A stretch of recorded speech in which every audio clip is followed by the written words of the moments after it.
comments. I wanted to take some questions, and we have, I don't know, about 15 minutes. I'm looking, 15 minutes. And so I would love to get, I see a hand in the back. I would love to get a student as our first question. I'm going to put a student on the spot because you have a story to tell too. Yes, please. Yes, yeah. We can collect them because I talk a lot. So yes, okay, maybe let's take two or three questions. I would like to get two students, force you. Yeah. Well, thank you for putting me on the spot here. I'm Maurice. I'm a German student at the McCourt School of Public Policy and also the president of the European Policy Organization. So thank you for being here, first of all. And my question is about the institutional role of the European Parliament. I sometimes feel it's very hard to explain European policy to like the average voter in Europe, especially if Brussels always seems like a little bit further away. And I see that you're doing quite a bit on communicating European policy a little bit better. But I'm curious, do you think there are like any possible changes to like the EU governance, the EU treaties or framework, which you see possible in like the next 5 years to get like the European Brussels bubble a little bit closer to the people? Thank you. Great. I'm going to take one more question over here. Buongiorno Presidente Metsola, grazie per essere qui. My name is Zubin Battaglia. I'm a sophomore in the School of Foreign Service. I really appreciated your remarks, which were really on the point, and especially the remark that the center to hold, to be strong, it must deliver. And something that stuck to me was also something that Professor Newman said. It's harder for the center and democratic process to deliver the quick solutions that are here. And it seems that we do have a set of solutions for Europe, especially in the context of the competitiveness problem. And a question I wanted to ask you is, what are the political challenges to pursue this plan, and how do you think the center can go about to pursue it? All right. So, Brussels bubble, I hate that word. Oh. I try to get out of it as much as possible, which is why I'm here. But it's a legitimate question because we tend to, and I see it here as well, to be clear, our processes are not always the most, let's say, opaque. Our processes are sometimes full of acronyms that nobody knows what they stand for.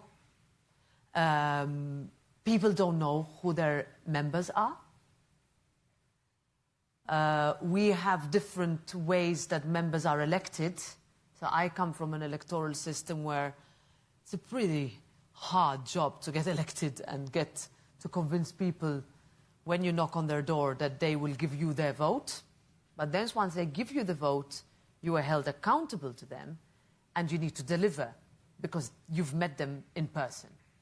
So I think there is also a difference in countries as to how MEPs, members of the European Parliament, engage with their constituents in order to deliver on what is essentially important for them. But make no mistake, if we're going to spend 5 years, because our legislative mandate is a little bit longer than members of Congress, I spent a lot of time with Congress members yesterday, where, you know, if you have a 2-year cycle, it's a very different one to us, where you have 5 years of implementing legislation, doing things that matter, but realizing that if you don't explain it, or if you ignore the fundamental challenges that someone like you would be telling us about it, then we're not doing our job.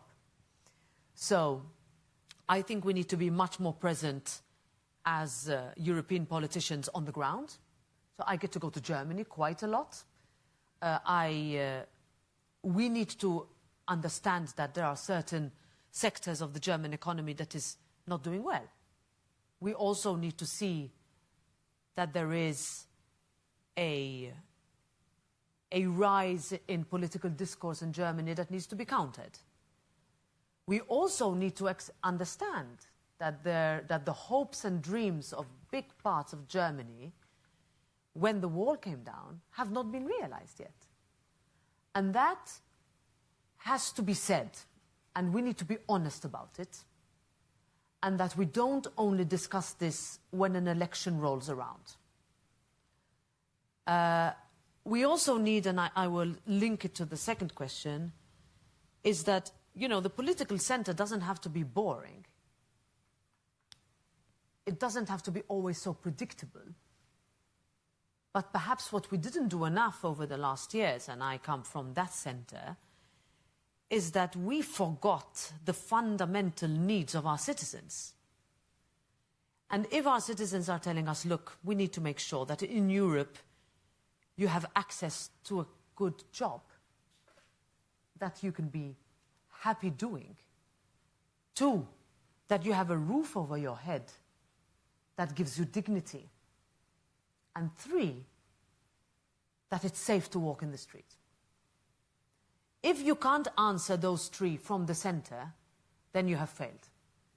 And I think for a very long time, the establishment parties stopped talking about these 3 fundamental issues. The agenda was different, we were going through prosperity, etc., but you stopped talking about the basics. And that is what I think we need to recapture. We also went perhaps too far, too fast, we talk about slowness, etc., on certain parts of the legislation that could not be implemented. That with our own rules, we were making it impossible, still are, for some of our companies to compete.